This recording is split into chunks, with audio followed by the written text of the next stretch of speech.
L'IREPS Nouvelle-Aquitaine, instance régionale d'éducation et de promotion pour la santé Nouvelle-Aquitaine, est une association qui vise la santé pour tous. Pour cela, elle a 4 grandes activités. Ses formations en éducation et en promotion de la santé, notamment sur l'éducation thérapeutique du patient. Ses projets sur toute thématique, de la gestion des conflits à la santé-environnement, son conseil aux porteurs de projets en éducation et en promotion de la santé, et l'appui aux politiques, notamment par la réalisation de diagnostics. L'IREPS, c'est 60 salariés dans 12 antennes réparties sur les 12 départements de la Nouvelle-Aquitaine. Mais place tout de suite à notre web IREPS. Bonjour à toutes, bonjour à tous. Je suis Jean-Pierre Henry, formateur de l'instance régionale d'éducation et de promotion de la santé en Nouvelle-Aquitaine. En tant qu'intervenant de l'IREPS Nouvelle-Aquitaine, il m'a été demandé de réaliser ce webinaire autour de la posture éducative et des messages en santé. L'IREPS Nouvelle-Aquitaine a pour vocation d'accompagner et de faire monter en compétence les professionnels, bénévoles, accompagnants et plus globalement toutes les personnes impliquées dans une démarche de promotion et d'éducation pour la santé, pour elles-mêmes et pour les autres. En cette période de crise sanitaire liée à l'épidémie de Covid-19, il nous a semblé pertinent d'aborder avec vous la question de la posture éducative, car cette crise, comme d'autres avant elle, a montré l'importance qu'il y avait à savoir communiquer autour des messages en santé. En effet, au-delà de la question du soin et de la recherche qui permettent de lutter contre les effets de cette épidémie, l'éducation pour la santé joue un rôle fondamental dans la réduction de la propagation du virus. Notre objectif sera de définir quelle posture doit être développée dans le cadre d'entretiens individuels ou d'animation collective afin de susciter une réflexion chez nos interlocuteurs propice à venir interroger et pourquoi pas modifier leur comportement ayant un impact sur leur santé. Les exemples pris ici s'appliqueront à la situation que nous traversons dans le cadre de cette crise sanitaire, mais les réflexions menées pourront être appliquées à toutes les questions de santé auxquelles nous sommes confrontés dans le cadre de nos entretiens ou de nos animations collectives d'éducation pour la santé. Ainsi, nous reviendrons ensemble sur les principes qui guident la promotion et l'éducation pour la santé avant de décrire la posture éducative en éducation pour la santé et les méthodes d'entretien ou d'animation permettant de l'incarner. Nous aborderons donc le rôle de l'éducateur pour la santé et reviendrons sur certaines techniques de base qui permettent de mener un entretien ou d'animer une séance éducative collective dans le respect de la posture qui aura été décrite plus avant. Revenons tout d'abord sur les principes qui guident la promotion et l'éducation pour la santé. Les actions en promotion de la santé ont pour but de donner aux populations et aux individus les moyens d'assurer un plus grand contrôle sur leur propre santé et d'améliorer celle-ci. Cela englobe non seulement les mesures visant à renforcer les capacités des personnes, mais aussi les mesures prises pour modifier les conditions sociales, environnementales, politiques et économiques de manière à réduire leur incidence sur la santé publique et la santé individuelle. La Charte d'Ottawa pour la promotion de la santé décrit 5 stratégies clés de la promotion de la santé. Élaborer des politiques favorisant la santé, créer des environnements favorables, renforcer l'action communautaire, acquérir des aptitudes individuelles et réorienter les services de santé. Ainsi, selon les principes de la promotion de la santé, l'amélioration de la santé des populations passe tout autant par la modification de leur mode de vie et de leur environnement physique et social que par des investissements financiers dans le système de soins. L'éducation pour la santé va essentiellement se concentrer sur le développement des aptitudes individuelles et a pour but que chaque citoyen acquiert tout au long de sa vie les compétences et les moyens qui lui permettront de promouvoir sa santé et sa qualité de vie, ainsi que celle de la collectivité.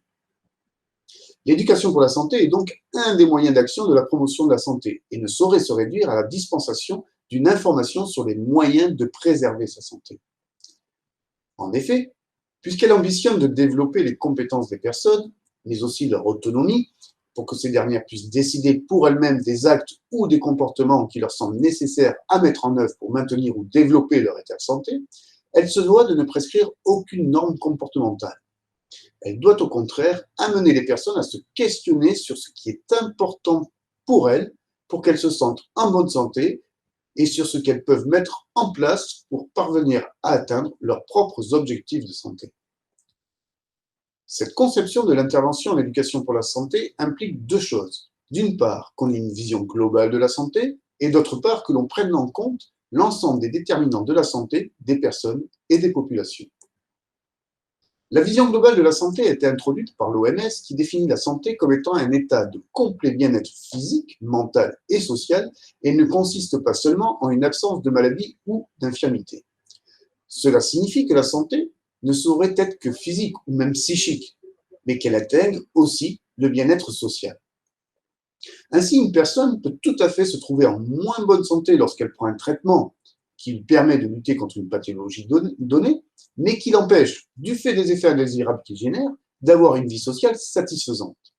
C'est donc à la personne de savoir ce qui est le plus important pour elle, et c'est à elle d'identifier le comportement qu'elle doit adopter en conséquence. L'éducateur pour la santé ne pourra lui dicter la voie à suivre. Tout au plus pourra-t-il lui offrir un espace de réflexion lui permettant de clarifier son point de vue et d'envisager les différentes solutions qui s'offrent à elle, eu égard à sa situation personnelle et à ses propres envies. Prendre en compte l'ensemble des déterminants de santé signifie que l'environnement social, physique ou encore économique dans lequel vit la personne doit également être pris en considération dans les actions d'éducation pour la santé. La mise en œuvre de gestes barrières, ou plus globalement de comportements ayant un impact sur la santé des personnes, va être nécessairement différente selon que l'on se sente vulnérable ou non face au Covid-19 ou face à toute autre pathologie, selon que l'on habite en appartement, en squat ou à la rue, selon que l'on puisse télétravailler ou pas, et même selon sa propre acceptation des risques qui jalonnent notre vie.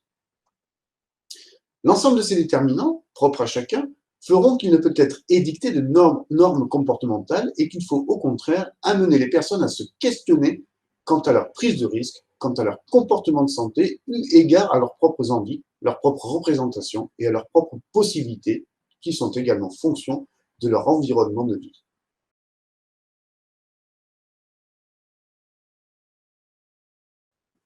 Comme nous venons de le voir, apporter de l'information ne suffit pas toujours à susciter un changement de comportement. Elle est bien sûr nécessaire. Si je ne sais pas que le coronavirus se transmet de personne à personne par des gouttelettes invisibles projetées lors de discussions, je n'ai aucune raison de maintenir une quelconque distanciation physique avec les personnes que je rencontre. L'information en santé est donc indispensable, et dans le cas évoqué, elle a été largement diffusée. Pour autant, force est de constater que chacun adopte un comportement qui lui est propre face à cette information et aux conseils qui lui sont associés. L'objectif de l'éducation pour la santé est de renforcer les compétences de la population à opérer des choix favorables à sa santé. Pour y parvenir, il est nécessaire d'amener les personnes à se questionner quant à leur perception du risque et des mesures susceptibles de réduire ce dernier. Ce n'est qu'à cette condition que les personnes pourront envisager, en fonction de leur représentation et de leurs envies, un éventuel changement de comportement qui leur semblera possible à mettre en œuvre dans leur contexte de vie singulier. Pour y parvenir, l'éducateur pour la santé devra adopter une posture empathique. Il va devoir entrer en relation avec la ou les personnes avec qui il met en œuvre un entretien ou un atelier d'éducation pour la santé. Cela implique qu'il ressente les émotions, les sentiments, les expériences même des autres personnes, qu'il se mette en quelque sorte à leur place. Ainsi, il développera une attitude non jugeante et non directive qui laissera toute la place à son ou ses interlocuteurs. Il permettra la libre expression de tous et favorisera la réflexion collective et individuelle, parfois grâce au questionnement qu'il devra distiller avec habileté ou par l'utilisation de techniques d'animation et d'outils pédagogiques. Pour atteindre son objectif, l'éducateur pour la santé devra donc mettre en œuvre une méthodologie et utiliser des techniques d'entretien et d'animation qui viendront renforcer et réaffirmer sa posture éducative et qui permettront cette discussion et cette réflexion indispensable ou préalable à tout choix favorable à la santé. Nous pourrions dire beaucoup de choses sur cette méthodologie et sur ces techniques d'animation. Des formations entières y sont consacrées. Je vous propose néanmoins que nous voyions ensemble quels en sont les éléments essentiels. Avant toute intervention, qu'il s'agisse d'un entretien individuel ou d'une animation de groupe, il convient de se fixer un objectif clair.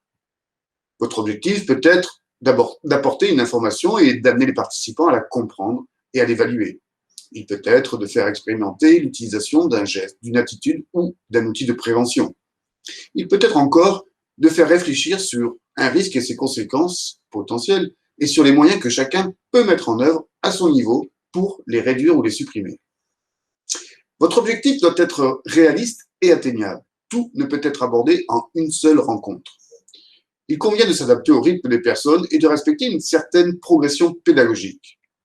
Il est, dans la plupart des cas, et lorsque la situation le permet, préférable d'inscrire son action dans la durée et de prévoir plusieurs entretiens ou ateliers afin que cette dernière puisse avoir un réel impact sur l'attitude ou le comportement des personnes. Il est généralement fort intéressant de débuter un programme d'entretien ou d'atelier par un travail sur les représentations.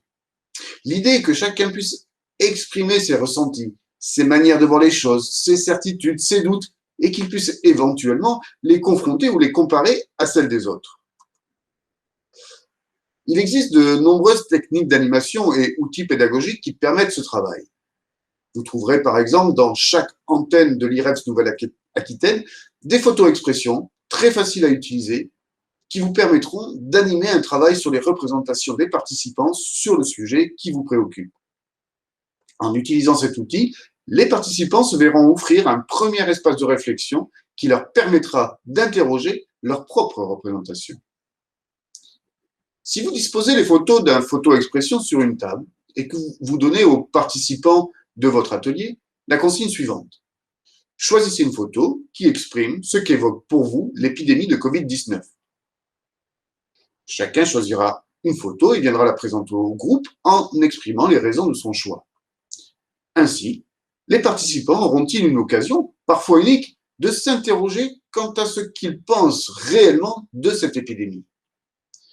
En exprimant leur point de vue, ils pourront entendre leur propre représentation et peut-être déjà s'autoriser à se dire que leur point de vue est peut-être dogmatique ou parcellaire et que sans doute pourrait-il être différent s'ils regardaient le problème sous un autre angle. Entendre les représentations des autres participants, parfois très éloignées des leurs, poursuivra ce travail de relativisation de leur point de vue. L'animateur, sans chercher à convaincre personne, puisqu'il n'y a pas de bonne ou de mauvaise représentation, pourra venir interroger les représentations exprimées afin de venir, à son tour, permettre ce travail autour des représentations. Dans la situation évoquée, si un participant, plutôt jeune, choisit une photo qui représente une personne âgée et explique qu'il a fait ce choix parce que l'épidémie de Covid-19 est une épidémie discriminante qui touche principalement les personnes âgées. L'animateur peut alors venir l'interroger en lui demandant « Est-ce à dire que selon vous, étant donné votre âge, vous n'avez aucun risque d'être contaminé ?» Ou encore, est-ce que vous voulez dire que vous avez assez peu de risque d'être contaminé ou que vous avez peu de risque de développer une forme sévère, grave de cette infection? Si la personne rebondit en expliquant qu'effectivement, elle peut être contaminée, mais qu'elle a très peu de risque d'en mourir, l'animateur peut poursuivre en demandant du coup, si vous étiez contaminé, qu'est-ce qui pourrait se passer? Ou si vous étiez contaminé, quelle serait la pire des choses qui puissent se produire? Ceci amènera la personne et avec elle tout le groupe à réfléchir aux conséquences d'une contamination pour elle et pour les autres. Encore une fois, il ne s'agit pas ici de convaincre, mais de permettre aux personnes de bouger leur ligne et d'accepter l'idée de pouvoir changer de point de vue. Ce travail aura également l'immense avantage de permettre à l'animateur de repérer chez les participants les leviers qu'il pourra utiliser par la suite pour conduire les échanges et venir questionner les personnes afin qu'elles puissent éventuellement modifier leur point de vue et pourquoi pas leur comportement.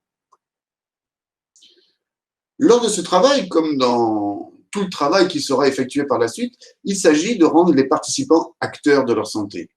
Il faut pour cela créer les conditions favorables pour qu'ils puissent se construire une opinion, pour qu'ils développent un sens critique vis-à-vis des informations reçues, pour qu'ils découvrent ce qui influence leur comportement. En développant leur capacité d'écoute, d'expression, de réflexion et d'analyse, ainsi que leur sentiment d'être capable de poser des choix et des actes favorables à leur santé qui leur seront propres, les participants vont pouvoir cheminer et envisager un éventuel changement de comportement.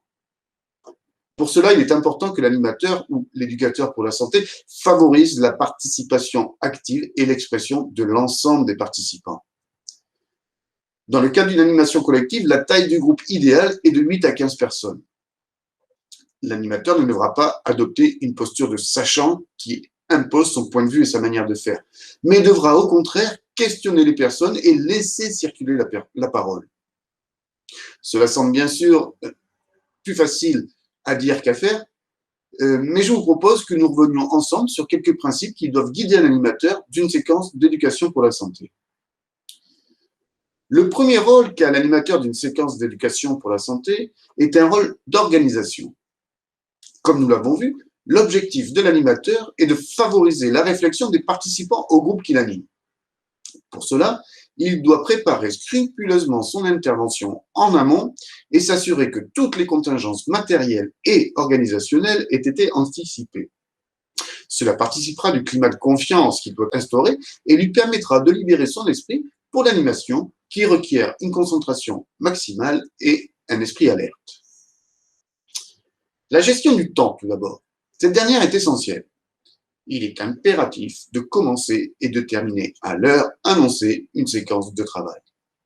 Tout d'abord parce que cela relève de la politesse élémentaire que l'on doit aux participants présents à cette séquence. Ensuite, parce que votre ponctualité participera de l'impression que se feront de vous les participants, impression qui pèsera énormément dans la volonté qu'ils auront de prendre une part active aux réflexions que vous proposez. Terminer à l'heure est également primordial, notamment lorsque vous travaillez avec les mêmes personnes sur plusieurs séquences successives. En effet, si vous êtes connu pour dépasser systématiquement l'horaire initialement prévu lors de vos animations, vous pouvez être certain que 15 minutes avant la fin de votre séquence, vous allez perdre une bonne partie de votre auditoire qui va commencer à s'inquiéter de savoir si elle va pouvoir vaquer à ses occupations prévues à l'issue de votre séquence. Ces personnes hésiteront à prendre la parole dans ce dernier quart d'heure, de peur de relancer un débat que vous auriez du mal à circonscrire dans le temps. Dites-vous bien de toute façon que si vous aviez prévu 1 heure pour aborder un sujet, ce n'est pas parce que vous allez y consacrer 5 ou 10 minutes de plus que vous allez en dire davantage. L'aménagement de l'espace, essentiel en ces temps d'épidémie à Covid-19, l'est de toute façon pour chaque animation de groupe.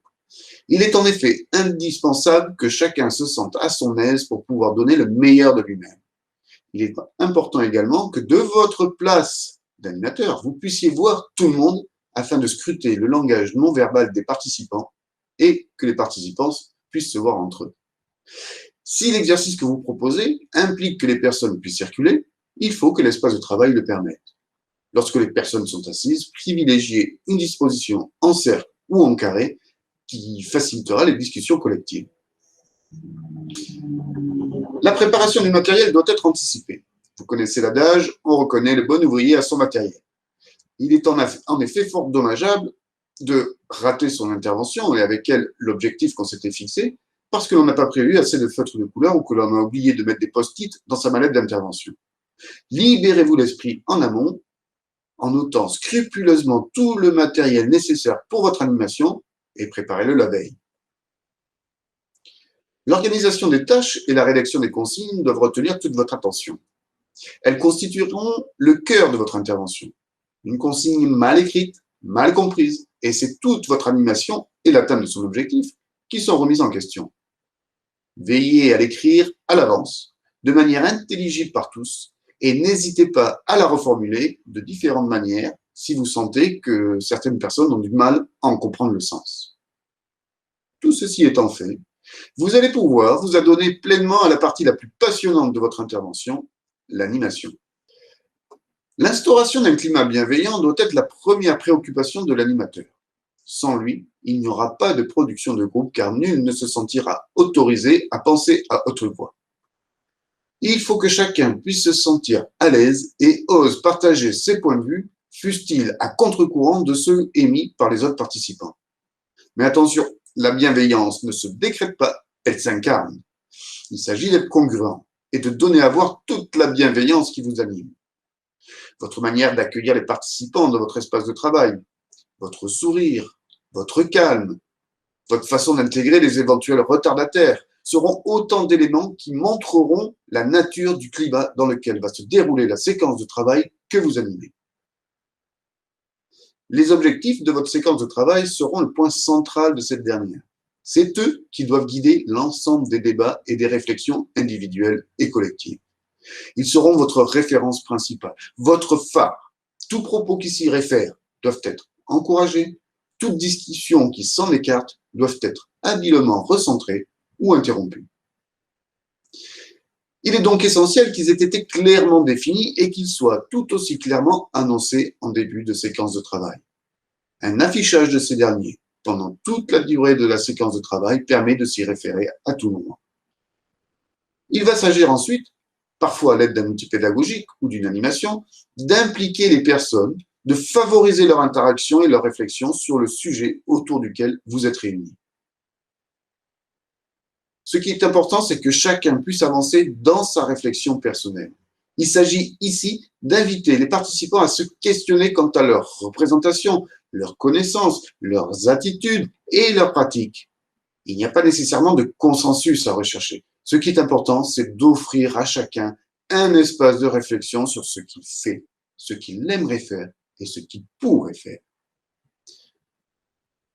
Suivant le sujet abordé, il se peut que vous ayez à apporter des connaissances. Il est bien sûr nécessaire dans ce cas que vos informations soient actualisées et validées. Quelle que soit l'information apportée, il est important de ne pas culpabiliser ou imposer une norme à vos interlocuteurs. Une information scientifique peut nous expliquer comment se transmet le coronavirus. Chacun aura néanmoins sa propre perception du risque et envisagera sa propre manière de s'en protéger, qui sera également en fonction de ses possibilités et de son cadre de vie. Il est donc primordial de respecter la prise de parole de chacun. Il en va du respect de notre éthique d'intervention, mais aussi de notre recherche d'efficacité, car aucune injonction, aucun jugement ne saurait infléchir le comportement de quiconque. En toutes circonstances, il convient d'adapter son discours et de s'assurer que l'on a été bien compris. En fin de séquence, il incombe également à l'animateur de synthétiser les échanges afin de permettre à chacun de faire le point sur l'avancée de sa propre réflexion.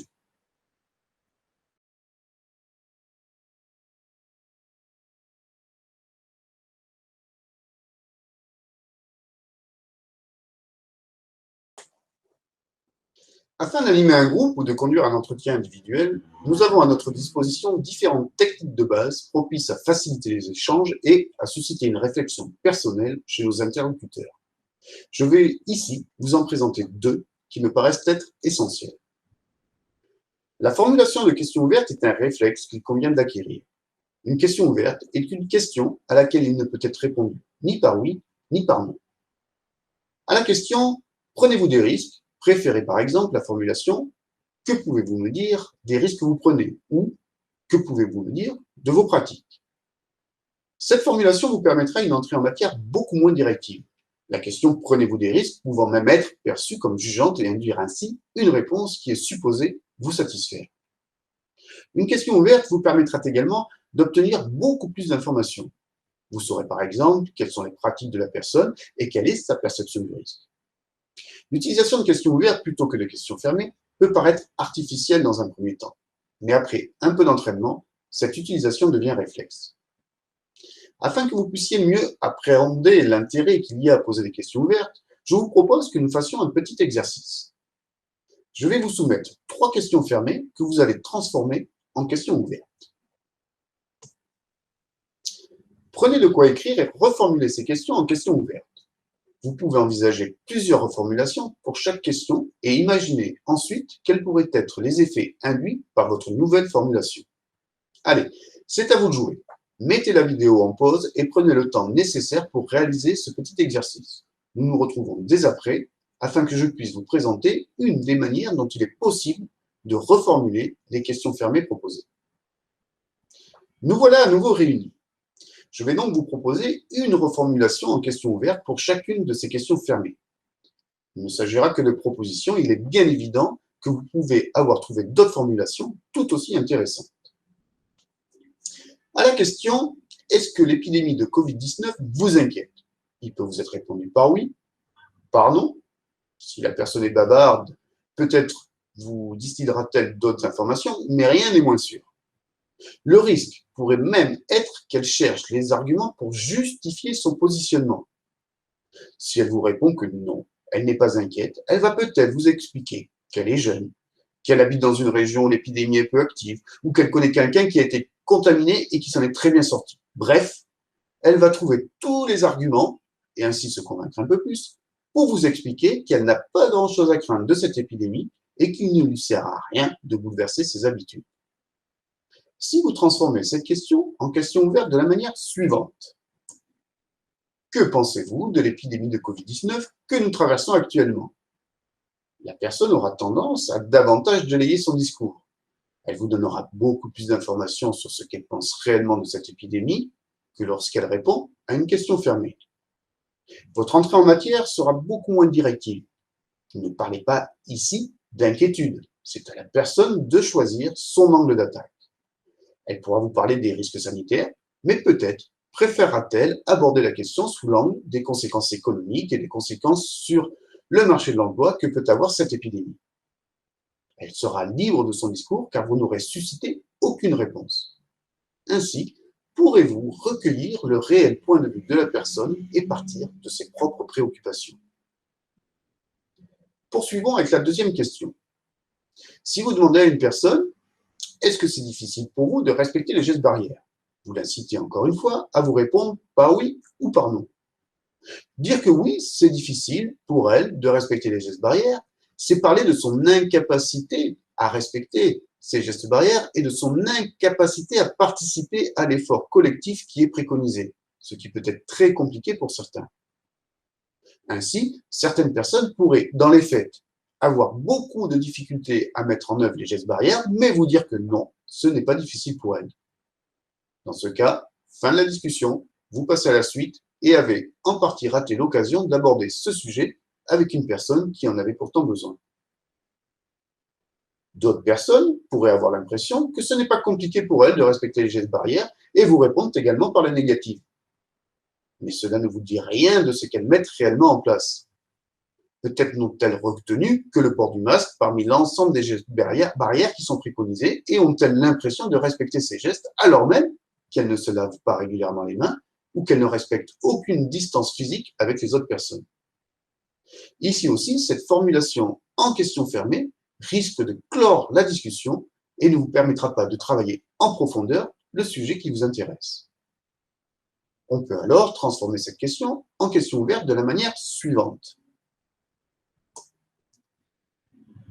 Vous pouvez demander « Que mettez-vous en place dans votre quotidien pour limiter vos risques de contamination ?» Cette formulation vous permettra de savoir ce que la personne connaît des préconisations concernant les gestes barrières. Elle vous permettra surtout de partir de ce que la personne fait et non pas de l'impression qu'elle a de bien faire ou pas. Ainsi, pourrez-vous, en partant de sa pratique, rentrer dans le vif du sujet de la mise en œuvre des gestes barrières. Si la personne ne met rien en place en termes de réduction des risques de contamination, elle aura de toute façon toute la latitude de vous le dire, et sûrement en expliquera-t-elle les raisons, ce qui donnera de nombreuses informations sur sa représentation de l'épidémie et des risques qui y sont associés.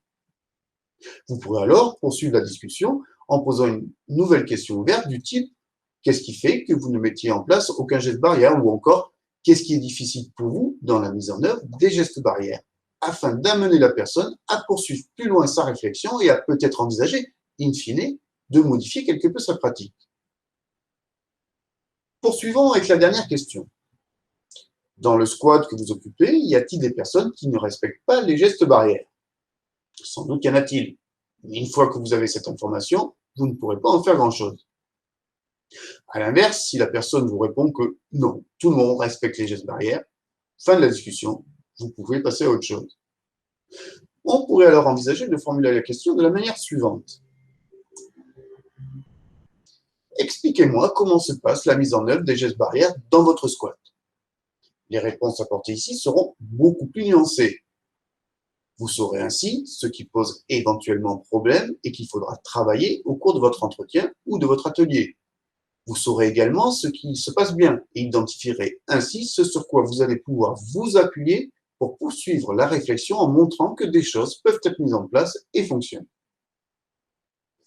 Vous pourrez ensuite pousser plus loin la réflexion du groupe ou de la personne en demandant par exemple « Qu'est-ce qui, selon vous, pourrait être amélioré ?» ou encore « Comment pourrait-on améliorer la situation ?» Ici, Ce sera à la personne d'envisager les réponses que la communauté pourra mettre en œuvre sur le terrain. Ainsi la rend-on actrice pour elle et pour les autres, et utilise-t-on sa connaissance intime de son environnement pour envisager des réponses qui soient adaptées à la situation. Ces réponses ayant été élaborées par les personnes concernées, votre action s'inscrira dans une démarche communautaire et sans doute que ces dernières seront alors plus promptes à tenter de les transformer en action.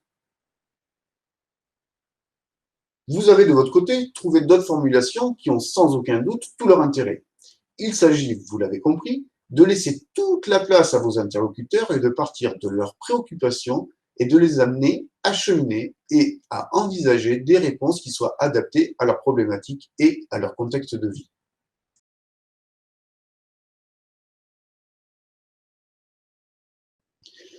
Poursuivons avec la reformulation. L'écoute réflexive et l'utilisation de reformulation est également une technique d'entretien à privilégier. Il s'agit de reformuler, en d'autres termes, un propos émis par un participant. La reformulation peut être introduite par « ce que vous me dites, c'est que », suivi du propos émis par la personne, reformulé en d'autres termes. Cela permettra à votre interlocuteur de s'assurer que vous cherchez à comprendre le fond de sa pensée et que vous vous intéressez à son point de vue. Cela permettra également à ce dernier d'entendre son propre point de vue et, éventuellement, de s'autoriser à le modifier quelque peu. Une personne pourrait par exemple exprimer qu'elle ne voit pas l'utilité de porter un masque dans un espace public. Vous pourriez reformuler son propos en lui disant « Ce que vous me dites, c'est que vous n'imaginez pas pouvoir être contaminé par le Covid-19 et pouvoir contaminer les autres. » Vous permettez ainsi à la personne d'entendre le point de vue qu'elle arbore et dont elle essaye de se persuader, peut-être même sans réelle conviction. Votre reformulation permet ainsi à la personne d'interroger son propre point de vue. Si la personne poursuit en reconnaissant ou en disant qu'elle aussi peut être contaminée par le coronavirus, vous pouvez alors enchaîner avec une question ouverte du type « Si vous pensez que vous pouvez être contaminé, selon vous, quelles conséquences pourrait avoir pour vous ou pour votre entourage le fait d'être contaminé par le Covid-19 » L'idée avec ces deux techniques d'entretien, et notamment lorsqu'elles sont combinées, c'est d'offrir, une fois de plus, à la personne un espace de réflexion sur ses propres représentations et pratiques. D'autres techniques d'entretien existent. Elles ne peuvent être toutes développées ici, mais vous pourrez les découvrir ou les retravailler en participant à une formation portant sur les techniques d'animation, sur la posture éducative ou encore sur la conduite d'un entretien motivationnel. Puisque nous parlons ici de posture éducative, il est bon de rappeler qu'il n'est pas toujours utile de répondre spontanément et directement à une question qui nous est posée par nos interlocuteurs. Il peut être en effet utile de ne pas répondre à cette question dans un premier temps afin de la retourner au groupe ou à la personne qui vous l'a posée. Ici encore, il s'agit de favoriser la réflexion des personnes participant à votre groupe de travail. Aider le groupe où la personne a trouvé ses propres réponses permet de développer la capacité des individus à faire confiance en leur capacité d'analyse et à s'autoriser à agir en conséquence. C'est à cette condition que les personnes développeront leur autonomie face aux décisions de santé qu'elles ont imposées. Je voudrais également attirer votre attention sur le fait que, lors d'une séquence ou d'un entretien d'éducation pour la santé, les participants ne retiendront qu'une partie des éléments qui auront été discutés.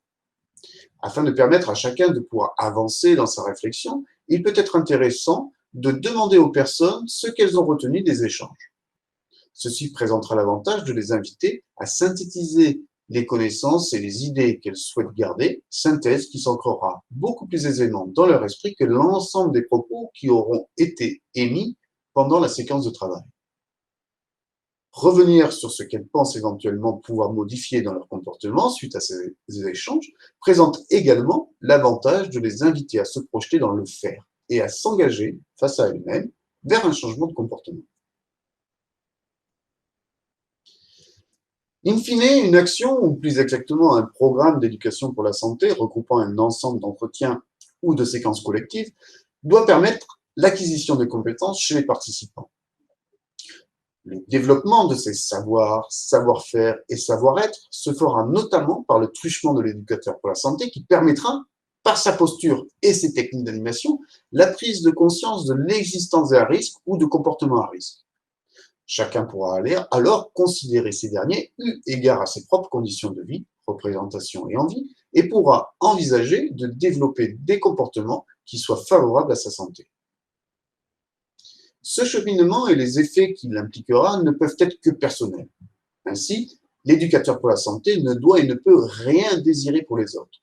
Tout au plus, peut-il offrir un espace de réflexion éclairé aux personnes afin que celles-ci puissent faire des choix et mettre en œuvre des comportements de santé qui leur seront personnels et qui respecteront leur autonomie et leur liberté.